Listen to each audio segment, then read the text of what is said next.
I'm going to do as much of this as I can before I just start shivering and can't talk anymore because it is cold out here. But that is the end of year one of the Coach Prime era. Colorado loses to Utah 23-17. Certainly not the game that we thought it might be right at the beginning of the season. You had Ryan Staub and Luke Batari going head-to-head in this game. I asked Staub after the game when he found out he was going to be the starter. He said he found out on Sunday, so they clearly made that decision, after the Washington State game, after Shedeur got banged up, the throwing arm, the ankle, that it was time to turn the page. And I have to give a lot of credit to the coaching staff, to Coach Prime, and to Shedeur, because they didn't want to turn the page, but it was time, and they did. And in doing so, I think they provided a great opportunity for Ryan Staub to audition. Whether or not that's for Colorado next year or for some other school, that remains to be seen. That was asked to Coach Prime, and he said, look, I don't think his desire is to be a backup anywhere. So we'll see how it all ends up playing out. But Staub did a nice job today. He did. And I thought Pat Shermer called a really good first half. Second half, I thought was fine. Colorado just struggled to execute. They kind of went away from the run game a little bit. It definitely wasn't as good as the first half was. But, the Buffs came out, showed some fight, and I thought ended the season with some pride. A win today was always going to be an uphill battle, and at 23-17, that score is much closer than I thought it was going to be. So really, tons of credit to the coaching staff for not coming out here and getting stomped today, because I think that could have easily happened, but they didn't. They showed some pride.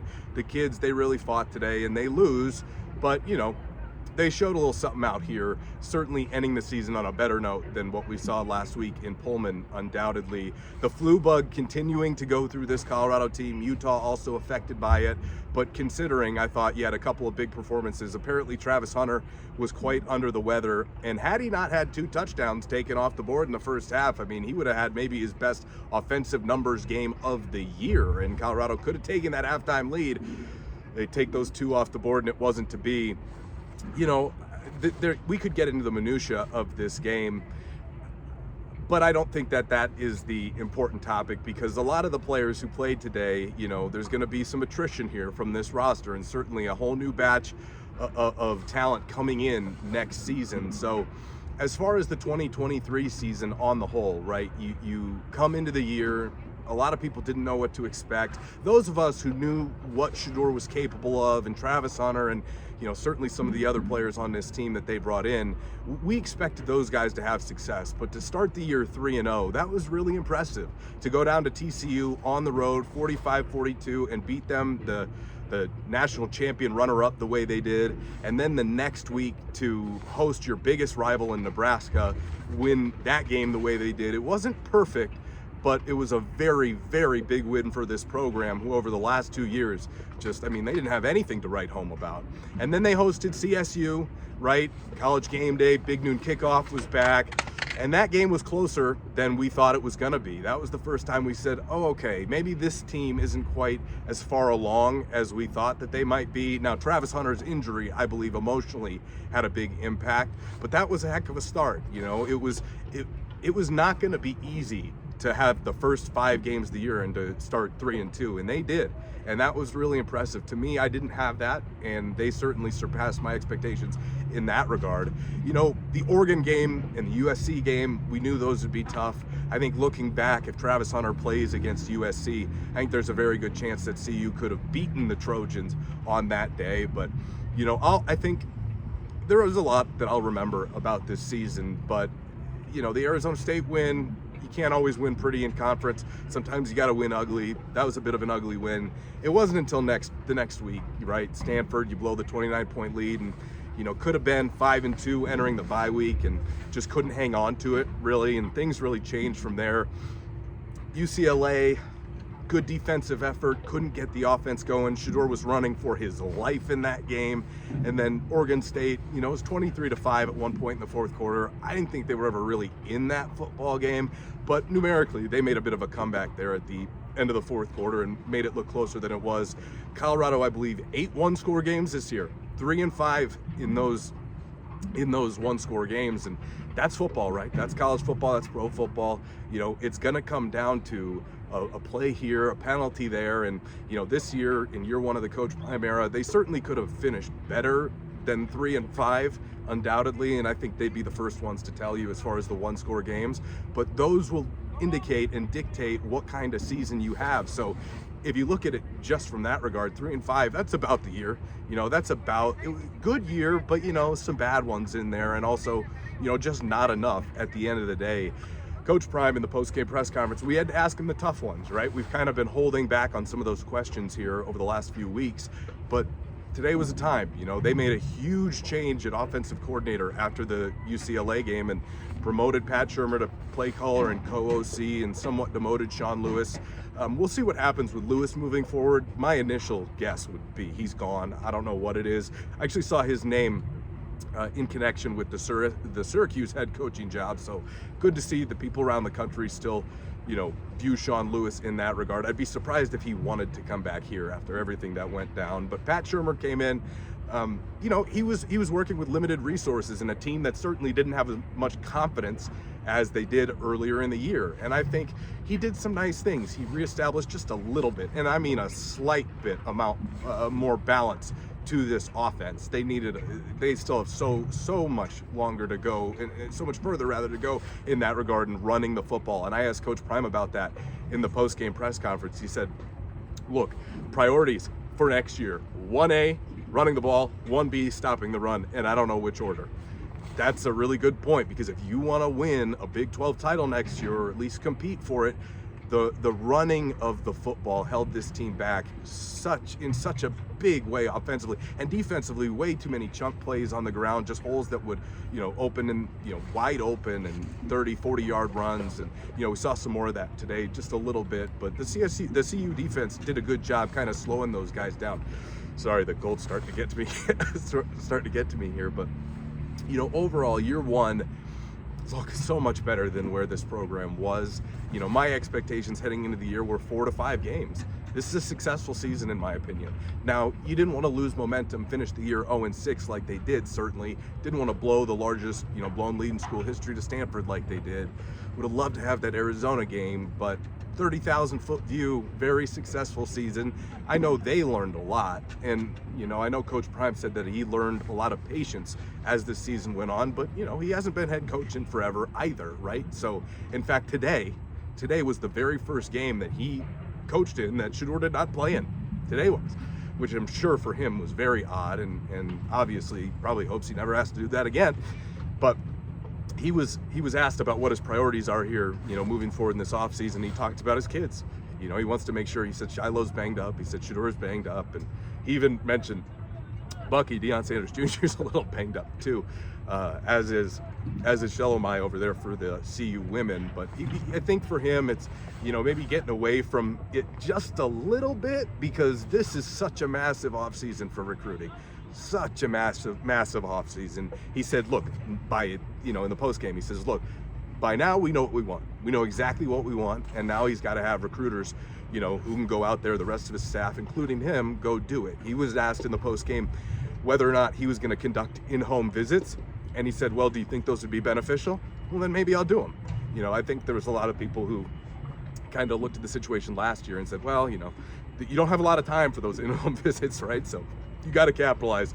You got to capitalize on those when your opportunity presents itself, because now Colorado's going to be competing for talent, especially in the transfer portal, against the best schools in the country. Top SEC programs.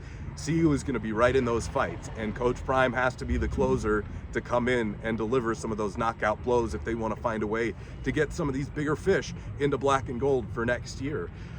Overall, certainly I think game management, they struggled with that at times this year. The switch in OC was definitely odd, and I think all told, they handled it well, and I thought Pat Shurmur did a solid job. I thought he did a solid job overall. I mean, a tough situation to be thrown in the mix with there, especially because he got hired late as the offensive assistant. So Coach Prime talked about his relationship with Shedeur and the rest of the offense as being a huge catalyst why that move was made, because of just the open communication between those two and between him and Pat. And he even mentioned Sean Lewis and Pat Shurmur too. He said that Pat had done a really nice job in that regard. OC's a big one, because if you're going to try and pull some of these huge fish, these big kids out of the transfer portal, and maybe even a few more high school kids, then you've got to have a rock solid plan in place. Like, who's the offensive line coach? Who's the offensive coordinator? And I asked him how many changes were going to be made amongst the coaching staff. And he said there will be a couple. And I had to ask him about Pat Shurmur. He got mad at me for asking him about Pat Shurmur. And he said, make sure he talked to the SID and said, make sure you tell Pat that he asked about it. I got a good relationship with Pat. It's also my job to ask about those things, and it's one of the most pressing questions facing this team. I understand he may not want to answer that at the moment in time, so that's fine. We'll find out in short order what happens there with OC. Let those guys pass for a minute. I don't have to talk over the golf cart, but that is obviously a big one, especially up front on the offensive line. You know, to get some of these really good linemen that you're going to be trying to pull out of the portal, they've got to know that they're coming here for a rock solid staff. So I would imagine that we hear maybe some of those moves within the next 2 weeks.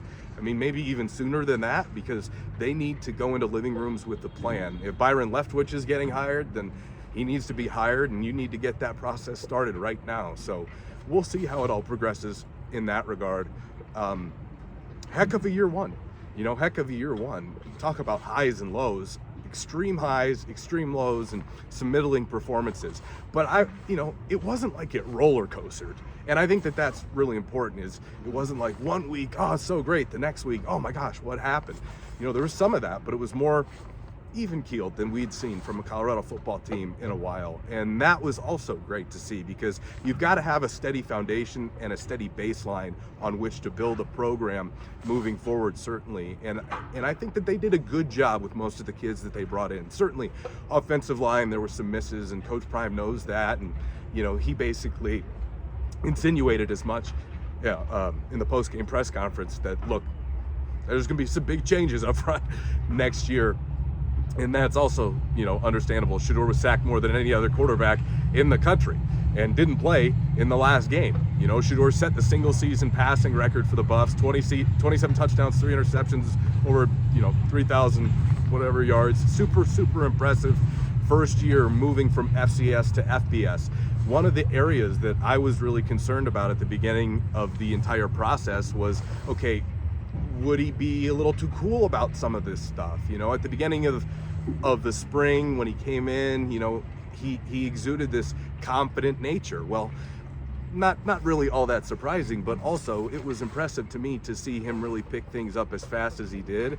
And there was a lot of talk and there was a lot of noise from just about everywhere, and he lived up to the expectations. Now, I think there's some areas that he needs to get better in, certainly, but I've been really impressed with what we've seen out of Shedeur, and Shiloh too as well. And I asked Prime about Shiloh afterwards. I mean, Shiloh, I think right now is leading the country in forced fumbles. I think he had 4 this year. They had the pick 6. Shiloh came in and surpassed a lot of our expectations as well. So, tons of credit to him, because he's really become the emotional leader of that defense in a lot of ways. And heading into what would be the 2025 draft class, I do fully expect him at some point to be drafted. I don't know where, and a lot of that is going to be the work that these guys put in the offseason and what they do moving forward. But it's clear now, that Shedeur and Shiloh are coming back. And so all eyes are set on next year. This season there were some strange things that happened. I would say, broad strokes, while I'm freezing here, I'm just trying to think of my, things that I would go, okay, so what are we doing here? I think substitution patterns is one of them. I know they make a lot of decisions based upon what happens in practice. I just truly, and I mentioned this a little bit in a podcast earlier this week, I just truly hope that they communicate some of those decisions and the reasoning behind some of those decisions, along with the requisite coaching to the players, so that some of these guys who maybe aren't starters, but are kind of fringe guys, some guys who maybe used up their 1-year undergrad, their one-time undergrad transfer before having to be ineligible and sit out a year. I would hope that they communicate really well with those guys so they can make a great decision for their own personal futures. And I imagine they will. They were in spring ball. They were very forthright with a lot of players. And, so we'll see how it moves forward. But I'll tell you this, you move into, that's the end of the Pac-12. The end of the Pac-12 era. I mean, pour one out, for all the memories of all the blowouts. There weren't too many great Pac-12 memories, but 2016 provides a hell of a Pac-12 memory, certainly. And heading into the Big 12, and this is something that I've been thinking about a lot lately, right? Like heading into the Big 12, you've got to be way more balanced and damn good at running the football. You want to compete for a Big 12 title, and Prime knows that. I think it bothered him all year that we had to ask him so much about the running game, and he had to sit there and kind of say the politically correct things because he didn't want to throw anybody under the bus. But it's clear to me that he understands just how much that held them back, and we're going to find out. Alton McCaskill, hopefully a full go by the beginning of next season, and plus whoever they may bring, into this program. But that's exciting, right? I mean, so much to be excited about for next year. As far as guys who are ones and dones, with the program, Xavier Weaver, he didn't play tonight with the flu. Hell of a year, Xavier, as a Buff. I think he was probably one of the players I enjoyed watching the most this season. He's a pro's pro, and I've talked to a bunch of NFL scouts about him who are super bullish about Zay Weaver, and I'm looking forward to watching him at the next level as well. Certainly would have been cool to see him out here today, but he had a hell of a 1 year with this program. Jordan Dominic, I think this will be the end of the road for Jordan Dominic. Certainly will be. And, I thought he did some really nice things. And as a leader, one of the older guys kind of helped towards the back end of the year really kind of establish himself as a vocal leader in that room. And I think he gained the respect of all of his teammates. And he was fun to watch as well. Taj Alston, I thought, made some nice plays throughout the year. And if I had the rest of the 1 year guys, I don't know what's going to happen with Derek McClendon or Savion Wilkerson or, some of these other guys. This is about to be free agency of a kind we've never seen before in college football. I mean, the transfer portal is about to be even crazier year after year after year after year. And this year, I anticipate it's going to be wild keeping up with this program in the offseason as we head towards spring ball. But one thing we know is that I'm going to imagine that Shedeur is going to be good to go because thankfully, nothing really bad happened. Now he's banged up, and I'm sure he'll have to do some rehab, but he should be ready to hit the ground running in spring, and they had to have that happen. So I'm thrilled, honestly. At the end of the day, we're not going to remember this Utah game next year. Maybe a little bit, but you'll notice it's getting colder. We're not going to remember this Utah game all that much next year, but we're going to be really grateful when Shedeur is ready to go for game one there of the 2024 season.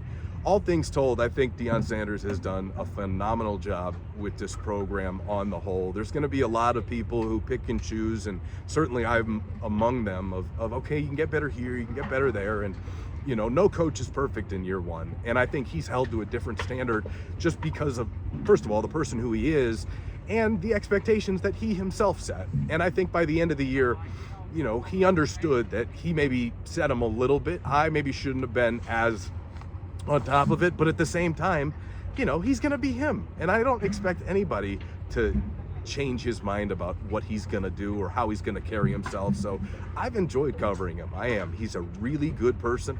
He cares about these kids. And I think that's one of the things that a lot of people give him a hard time for is that, how much is he in it for his sons? No, he cares about the kids on this team. It's about helping and mentoring and developing young people. And, look, it's not an easy job. Being a college football coach is one of the hardest jobs that I know. There's a lot of thankless hours and there's a real lack of sleep, and you get blamed for every last little thing, and even when it wasn't all your fault.